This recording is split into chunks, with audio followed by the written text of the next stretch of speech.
Rencontre internationale en Guadeloupe cette semaine autour de la fusariose de la banane. Événement organisé dans le cadre du projet Malin, projet collaboratif visant à apporter des solutions pour lutter contre les maladies infectieuses en milieu insulaire tropical.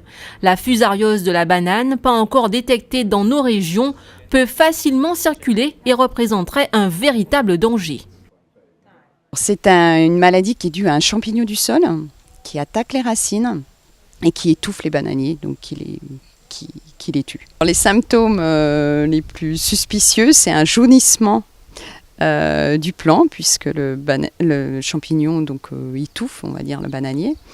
Et les premières feuilles qui vont jaunir sont les plus vieilles feuilles. Il faut tout faire pour qu'elles n'arrivent pas ici.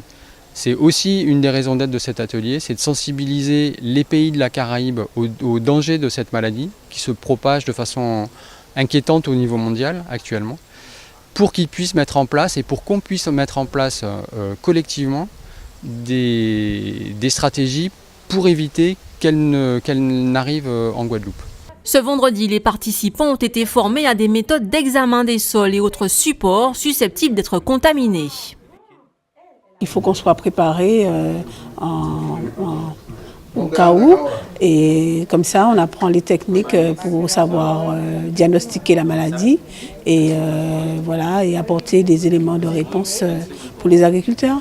D'un côté, une technique pouvant être expérimentée hors laboratoire.